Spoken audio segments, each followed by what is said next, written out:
you doing today? Good. Are you good? You got your driver's license on you? Yeah. You know what window tint law is? Okay. You have to have 70% light coming through this window and 40% coming through this window. Have you ever been stopped for it before? Okay, I'll be back in a minute.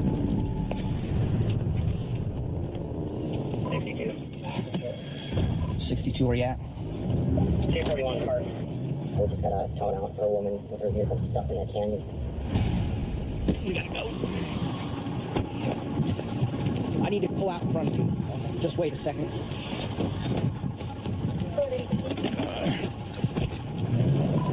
60 on me, 1019.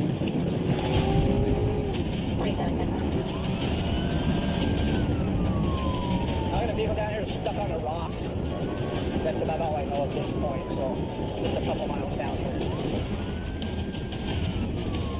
With all these people that come here, some of them are not the most prepared. I wish people would pay a little bit more attention, but sometimes they don't. Sometimes they just get in a predicament that we need to go help them out. Trooper Young is racing toward Denali National Park, one of the most popular destinations in Alaska, attracting some 400,000 visitors each year. And with 6 million acres of rugged wilderness bordering the public roadways, emergencies like this can occur at a moment's notice. I don't know how it's got stuck on the rocks. It could be an interesting scene when we get there. But as Young approaches the area where the woman was last seen, So I'm at 241, I don't see any vehicles. If we could get some type of vehicle description, if there's somebody in a vehicle somewhere. That's not good.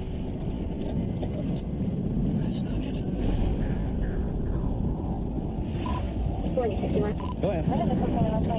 She went from the roadway up to mountain. 62. Did you say there's a climber stuck on the rocks or a vehicle stuck on the rocks? She's not driving a vehicle. She went for a hike off the road and was able to move. She's at risk from falling. Step forward. Step forward. Okay, so it's some lady that's stuck on the rocks. She went for a hike.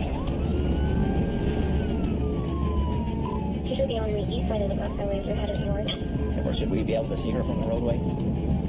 She cannot see the roadway from her 20. She can see the railroad tracks and not the river. Careful. See, I'll be out of my vehicle. I'll walk up Fox Creek. the area the woman's lost in requires a rugged uphill climb into a deep, shady canyon. We'll just go 1019 up the creek on foot. I guess she's got to be up here. Trooper Eric Hill joins Young in the search. But tackling this trail won't be easy. And the stranded hiker could be anywhere. Perfect. Do we know the hiker's name? Her name is Sherelle. Temple. Sherelle! Sherelle! Sherelle! She went up and not down river. She went towards the waterfall. Sherelle! Sherelle! Sherelle!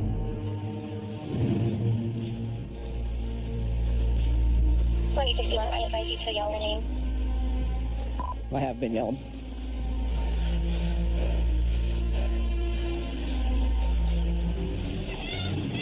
Okay. I see her. She's over here. Stay where you're at, right there. Troopers find the woman clinging to a small ledge about 60 feet above the ground. How did you get to where you're at? Okay. 60, she'll let try Valley. I don't think she's injured at this point. I'm gonna go right around here and go up there. There's really not a good way. You might be able to reach her from that rock right there. Yeah, I'm trying to get over there. Trooper Young attempts to reach her on an adjacent slope. But his self-made trail ends only a few yards away from his target. You're gonna have to rappel that way. I'm gonna throw you my key and I have a big black rope in my trunk. Okay, he's gonna go get a rope to secure you until the rescue people can get here. Just give me like 5 minutes, okay? But in her desperation, the woman decides she doesn't want to wait. What? Any stumble could be fatal. I don't want you to move. We got help coming to get you. But as she tries inching over, Don't come down there. Do not do that. Stay where you're at, right there. Just stay where you're at. Okay, don't. Okay, you're good. You're doing good. Just give me like 5 minutes, okay? So I'm just going to sit here and talk to you. Where are you from? Washington. Oh, Washington. Why'd you choose Alaska? It's a lot like Washington, only really far away. Yes, it's far away. You all right? Look at me for a sec. Okay, we're going to get you out of here. If anything goes south, you need to just tell me before it happens, okay? Got the robot coming out. Come up here a little ways and toss it to me.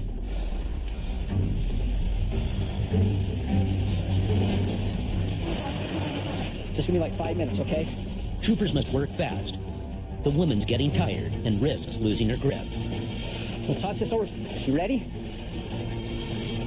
Why don't you try and loop it around your arms, around your shoulder there. Go around. Loop it around your other arm. Now hold on, give me just a second. Grab that rope now and go around them two trees. You're doing all right. The anchored line will help break a sudden fall. She really can't go anywhere. But now there's a new problem. I don't think my rope is long enough to let her all the way down to the bottom. There's really not a good way here, actually.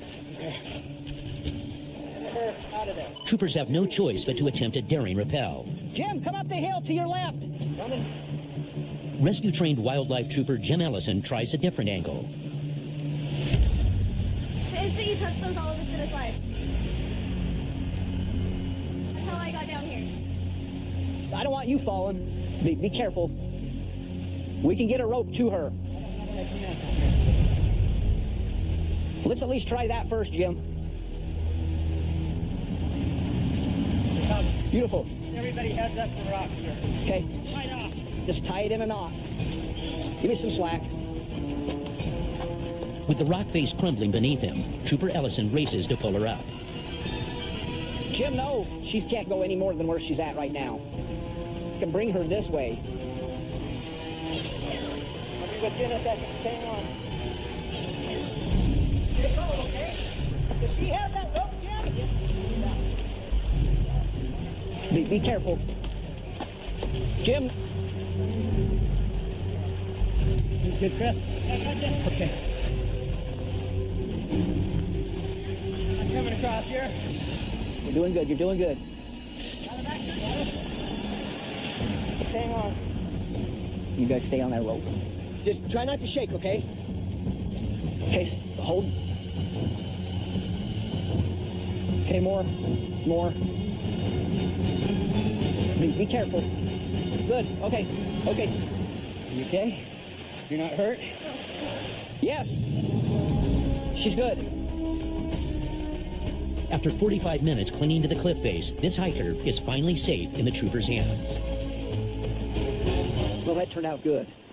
She was in a vulnerable situation to where she could have slipped and fell. She had slid about 30 feet. Well, they kept her was just a little ledge. She was able to put her hands and feet out on to catch herself. She had been crying. She had mascara running down her face, and she looked pretty scared. I just talked to her. In these situations, I wanted to get her as calm as can be. You feel better now? What? Me too. I'm happy you're down here. My shoulder really hurts. She was prepared for certain things, but she went by herself. That's usually not a good thing. Usually out here, you need to go with somebody. Jim, nice job. You ready? Let's go. We deal with so many different situations. You never know what you're going to deal with. So I keep a lot of different things in my vehicle. And in this case, I actually had a nice rope in my car. For some other purpose, I never thought I'd pluck somebody off a cliff. Obviously, the best outcome happened because we were able to get her out of there and nothing happened to her. Thank you. Big hug. Bit of a scare, but you're all right. Teamwork prevents a tragedy in the high mountain wilderness. But 120 miles away, in the city of Fairbanks, Trooper Munson's rolling alone and trouble's brewing. Temple. I'll be at 1019 from Fairbanks Street, and guys, code 1. Let's see if we get another unit in that way. So we just got a report of a disturbance. They're yelling at each other with one party on 911. Last year in March, they were both charged with DV assault against each other. Knowing that they've done this before, Unfortunately, in crimes of domestic violence, they rarely de-escalate, but they always escalate. So what might have been a simple assault last year might turn into something more egregious this time. But before troopers can get there, 92 locked up. We do believe that he may be intoxicated. 10-4. The male have now, he's left the house. Female caller said she thinks maybe he's been drinking. She's given us a good description of the vehicle and a plate. We're going to try and contact him and ensure that he's not on the roads drinking. So we just got a report of a disturbance with one party on 911. She's given us a good description of the vehicle and a plate. We're going to try and contact him and ensure that he's not on the roads drinking.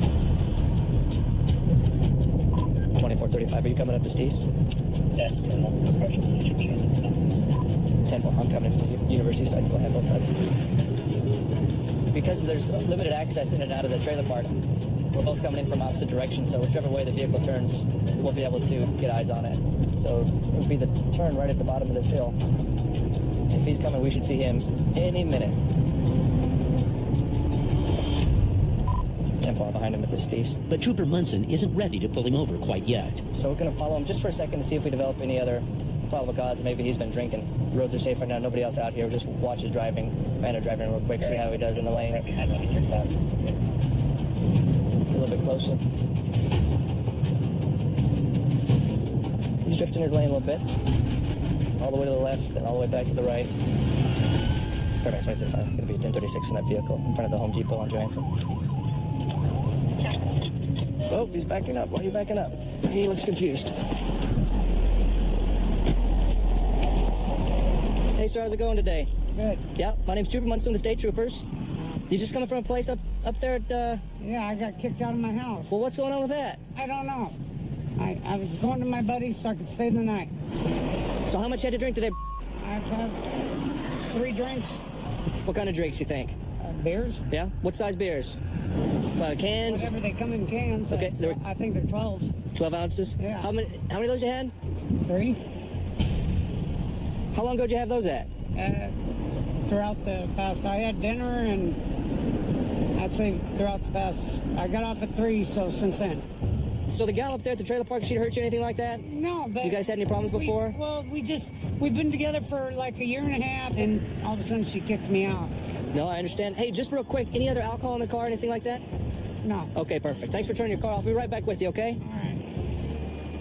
He's got bloodshot, watery eyes. I wouldn't say his speech is incredibly slurred, but a little bit. He admits to having 3 beers after dinner. Didn't say much happened back at the house, but we'll wait for Tango 4 to get here, have him do tests, and we'll see where it goes from there.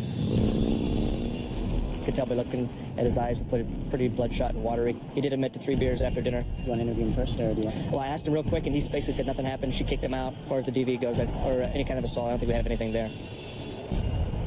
So just the DUI? Yep, that's it. Hey, so this trooper here is a friend of mine. Just going to ask you a few questions about drinking today, okay? We just want to make sure that you're safe to drive, all right? When did you have your first beer tonight? Or today? When I got off work, Feet together like this, hands down to your side. I'm not right. 1, 2, 3. 1, 2, 3. Can you take a deep breath for me? Yes. Deep breath. Deep, deep, deep, and blow. Keep going just like that. Keep going, keep going, keep going. Good work. .291. Helmet up, placing handcuffs. You're under arrest for driving. His breath sample shows he's over 3 times the legal blood alcohol limit. I got kicked out of my house, so I had to go to my buddies to stay the night. I mean, it's kind of up. Still going to work with you to get your vehicle, though, okay? Anything in your pockets that's going to poke me if I reach in? No weapons, but they do find something else of interest. And a quick search of the vehicle reveals even more interesting cargo. Did you search the lift area? I didn't search anything. What? All under the driver's seat. That's a lot of alcohol. I'm thinking we charge him with open container. What made you look under there? What, DUI? Yeah. 1, 2, 3, 4, 5, 6, 7, 12, 42. 42. We got 42 bottles, huh? That's interesting. I'd be curious to know, it probably wasn't much of a money savings if you buy 42 bottles. What, $1.99? I think, yeah, a couple bucks a piece. They arrest the man on charges of DUI. He could now face up to $10,000 in fines and a year of jail time. The evidence would show us that he probably didn't drink all those bottles today, but he's definitely going to have to find a better place to put those. He needs to drink and not drive. Across town, troopers are taking to the air. Wildlife Trooper Mike Potter is preparing for a solo backcountry mission deep in the Alaskan interior. Today we are going to fly about 80 miles west of Fairbanks, looking at a bear bait station that is not registered. It's supposed to be registered under Alaska regulation. We're going to try to land there and take a look, and we might stop at some other bear bait stations along the way. It's the early summer feeding frenzy when these 500-pound creatures are at their most active. Of Alaska's estimated 100,000 black bears, more than 1,000 inhabit these lake-strewn plains. And Trooper Potter must watch out for both bears and hunters. Probably encounter some wildlife. Last time I was out there, I saw a bear on one of the bait stations. We really won't have any backup in any short amount of time, so I will carry a rifle just in case. All right, we're ready. Potter's Robinson R-44 helicopter climbs at a rate of over 1,000 feet per minute and can quickly reach speeds of up to 130 miles per hour. Its rugged design and compact size make it perfectly suited for remote patrols in this unforgiving terrain, where civilization quickly gives way to hundreds of thousands of acres of open wilderness. So our bait station we're looking for is kind of right in this area against the hill here. Last time there was actually a bear on bait. Okay, this guy does not appear to have registered it. There's no bait station on record that matches this location. Still not sure whose it is. I've been trying to figure that out for 3 weeks now. Baiting for bears without a permit was a Class A misdemeanor, and the penalties would be up to $10,000 to a year in jail. But he must land safely first. There it is. We're going to land in that little hole in the trees there. Tracks in the grass here in this meadow. It looks small. It's a confined area, so we're not going to be able to get any forward motion. We're going to have to hover vertically.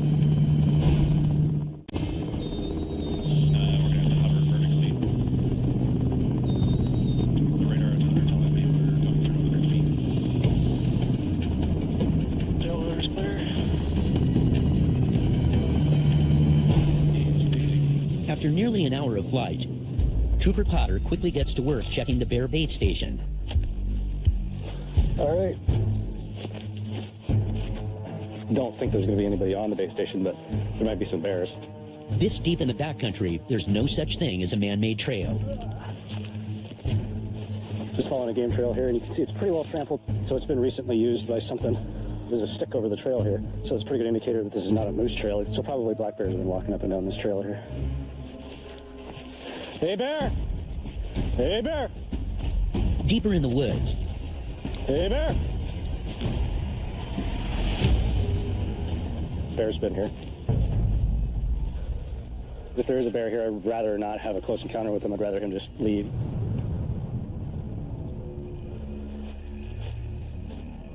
Hey, bear! Hey, bear!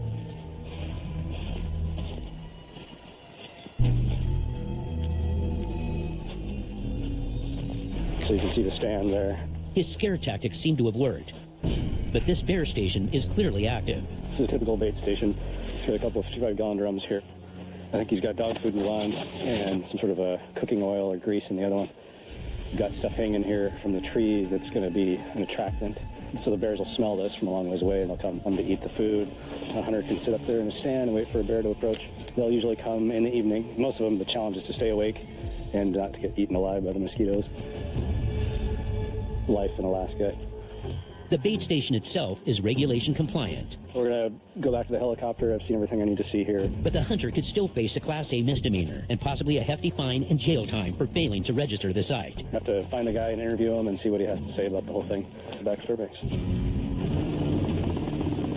But as Trooper Potter lifts off, a call comes in through dispatch. 02.857, copy. A local hunting guide has just reported a possible illegal kill at another nearby bait station. We talked to somebody here that has a bait station here, and they think that somebody else shot a bear on this bait station, which is illegal. And punishable by heavy fines and potential jail time. Potter's now on the hunt for incriminating evidence. He's mentioned that there's a blood trail from the bear that got shot. I'm going to go see if I can get a sample of the blood and match that blood to the bear that the suspect has. So like people have been camping here. There have been a lot of bears here. Hey, bear! Yeah, this is the bait. Blind is there. But no sign of the illegal kill. He said they drug the bear out. This is probably the most likely path that they would have drug it out towards the river. See that something got pulled over this stump. There's footprints here. Something there. That might be some old blood. Yeah, this is what he's talking about. There's blood right there.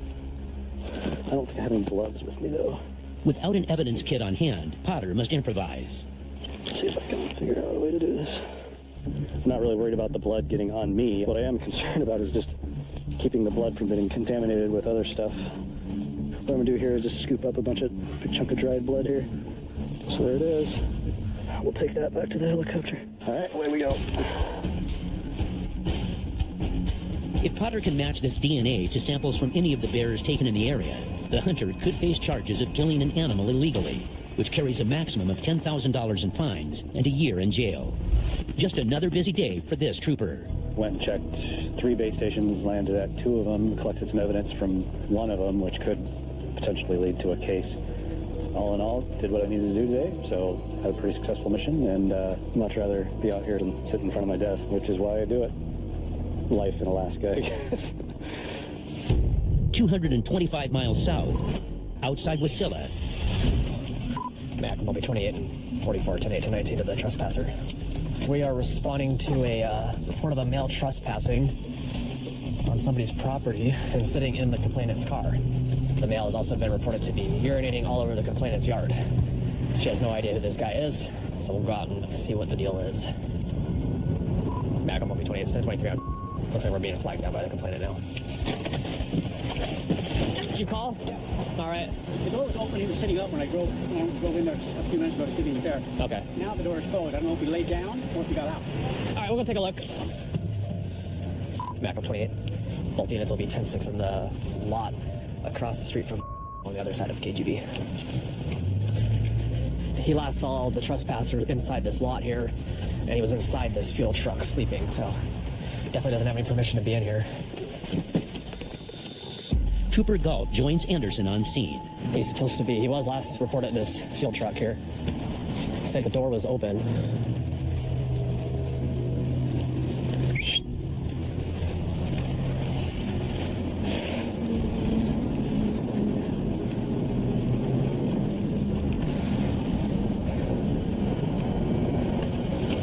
Hey, how's it going, man? Hey, it's the troopers. Hey, troopers, man. Dude, can you hop down here and put your pants on? Mac 28, we're in contact with a male inside the truck now. Can you hop down here and put your pants on? Yeah. What's going on today? Dude, Go and put your clothes on. my house is right there. Okay, but this is not your house. This is not your property. So put your pants on so we can come down and talk. That sounds good. All right, put your pants on. Yeah, dude. Got some trouble there? Can you help me out? I think you're perfectly capable of putting your own pants on, man. I'm done, man. I see that. Keep trying, though. I'm not gonna do nothing, man. Get your clothes on, and we'll come down here and we'll talk about it. We'll talk about it, okay? Yeah, we're gonna talk about it. No, like all the way up, so that way all the bait and tackle's covered up.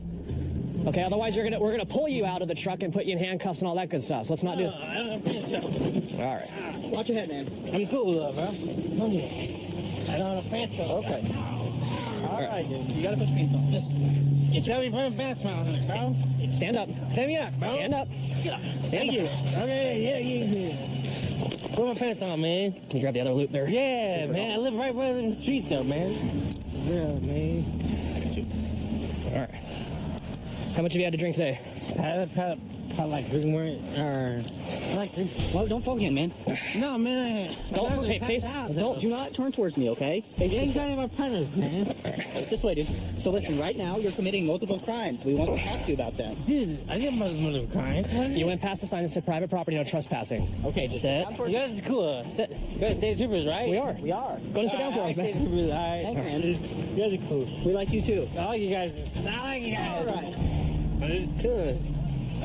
Boom. Just let him. He's safer there than standing. I'm gonna go to the That's really cool, okay?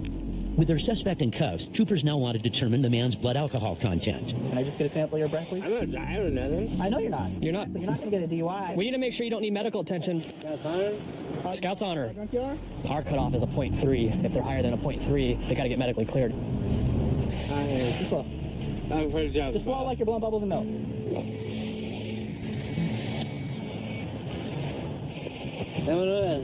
You're 0.360.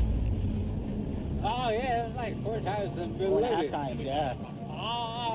He's at the point now where he can't take care of himself. Yep, thank you. They're going to be a trip to the hospital for him. Are you willing to go to the hospital and detox, and then you can get released from there? Yeah, if you do that, you don't go to jail. Really? Here's the deal. Look at me, though. As of today, you come back to this property, this lot, for any reason whatsoever, and we come out, you're going to go to jail. All right. Sorry, bro. He had admitted to us that he had consumed at least a fifth of alcohol, so he was pretty well intoxicated. So he'll go there, make sure that he's medically okay. Once he sobers up a little bit, he'll be able to get released from the hospital. All right, man. We're gonna go to this thing over here, man. All right, bro. And keep those pantalones on. Keep my panties on. I don't even know what time it is. What day it is? What day is it? Friday the 13th. Friday the 13th.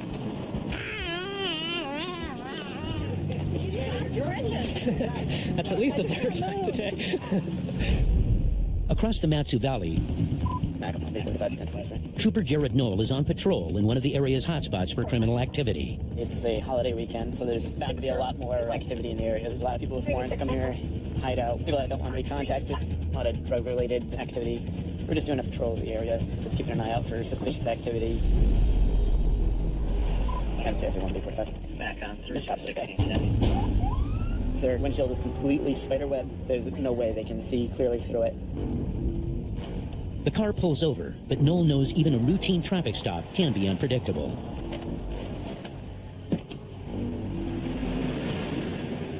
How you guys doing? All right, the reason I stopped you is the crack in the windshield right across your line of vision there. Are you planning on getting that fixed, or is that something you're not too concerned about? This view right here? Oh, right there. Yeah, I'll get it fixed. Do you have ID on you? There's a shotgun in the vehicle. Whose shotgun is it? There's a shotgun in the vehicle. Whose shotgun is it? It's yours? Okay. Is there a round in it or no? No, it's all. Hang on a second. Just gonna open your door here real quick. What's the title? Be back in a second. Alaska state law requires drivers to inform law enforcement of any firearms upon contact. It's pretty common up here in Alaska to find people with firearms. Trooper Knoll runs the gun and serial number through dispatch to ensure it isn't stolen. It's a 12-gauge shotgun.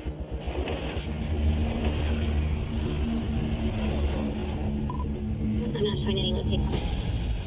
The gun comes back clean, but this stop's not over. 500 dash 4, an APD warrant. I'm 1083 to 1032. So the passenger, the owner of the shotgun, has an outstanding warrant for his arrest. We're going to go ahead and arrest him on the warrant.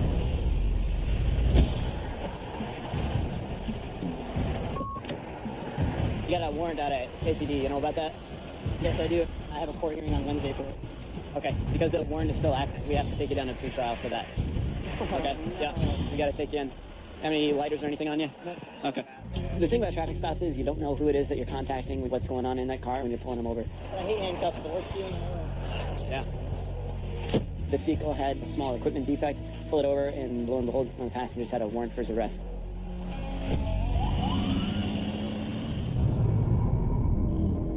Hours later, in the cover of darkness, What's the 118, 118? it's grave shift for Trooper Darren Cooper, who's responding to a report of a strange vehicle parked in a suspicious location. You want a 10-5 over by the theater. I think I'm out on that.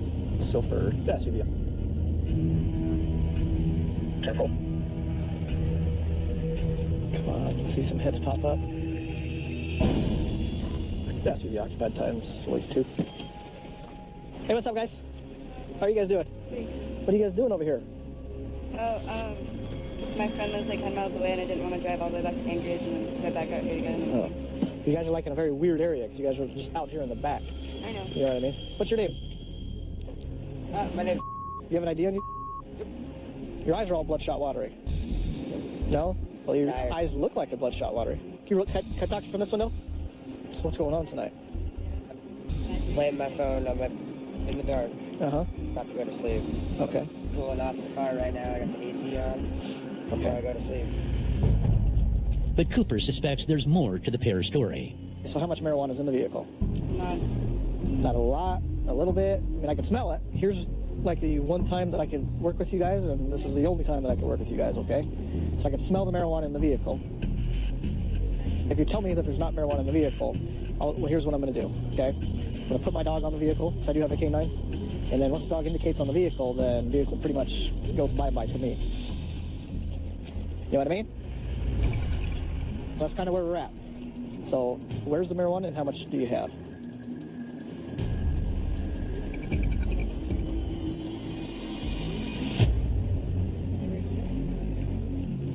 Well, how about this? For right now, let me talk to you out here. With drugs in hand, Trooper Cooper digs deeper. Over and talk to me. You were driving the vehicle? Yes. Okay. When was the last time you smoked?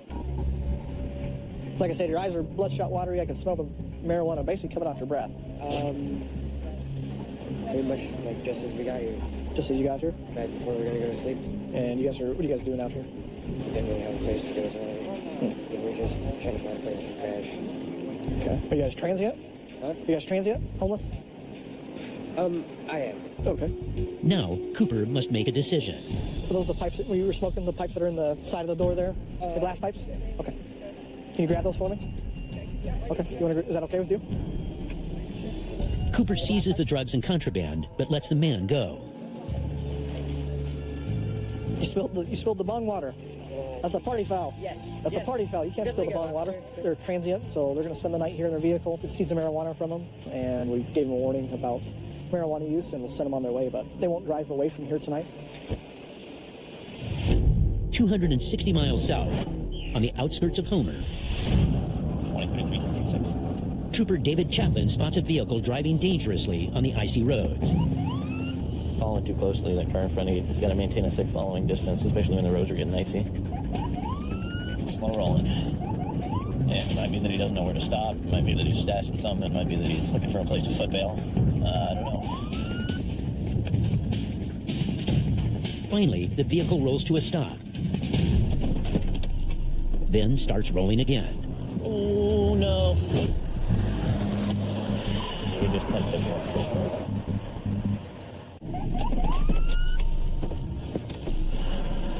Oh, no.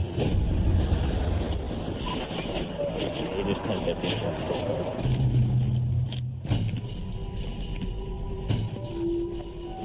How you doing, man? You just hit the car?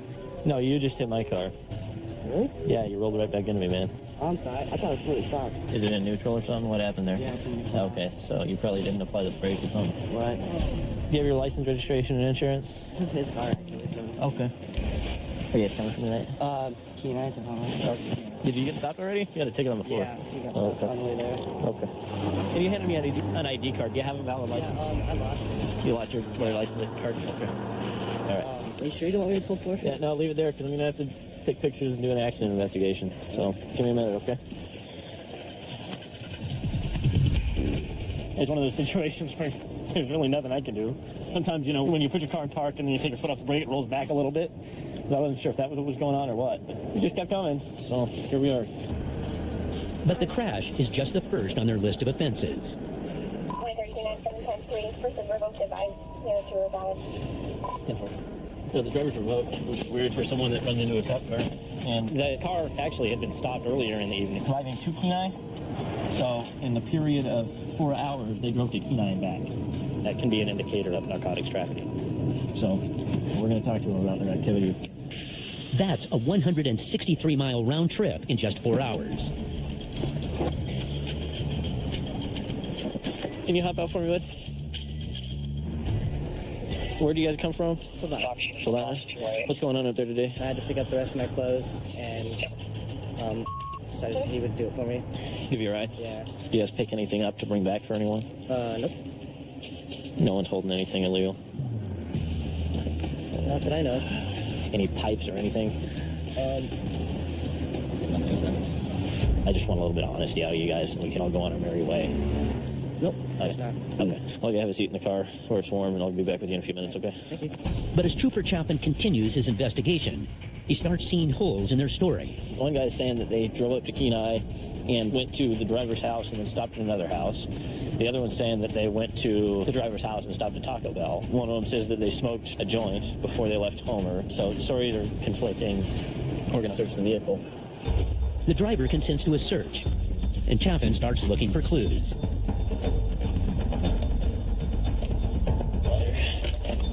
Looking for anything obvious, any drugs, baggies, pipes, needles.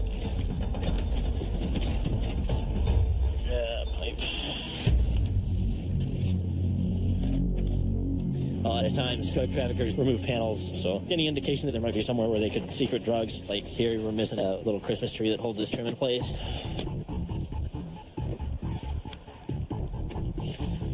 Doesn't add up, man. There's no clothes in the car. So they weren't picking up clothes. Ammunition. Tobacco pipe. The car comes up empty, but Chaffin's not through with the driver. Let's step up here, man. That pipe that was next to the driver's seat? Is that? Yeah. Is that the one you guys were using earlier? Most likely. Yeah. So that, there's hardly any residue in it. I got to seize it, but I don't see any, anything that I can charge you guys with. The problem is your license is revoked. I have to take you in for driving a revoked license. The driver ends up in cuffs while the remaining passengers get released. You guys can have a seat in the car. I'll get you your stuff back. We'll get you on the road, okay? These are younger guys, and the kids sometimes do weird things. They impacted the push bar on the front of my car, which was fortunate for my car because there's no damage to it. Unfortunately, in this case, the driver's license is revoked, so he ended up going to jail for driving on a revoked license.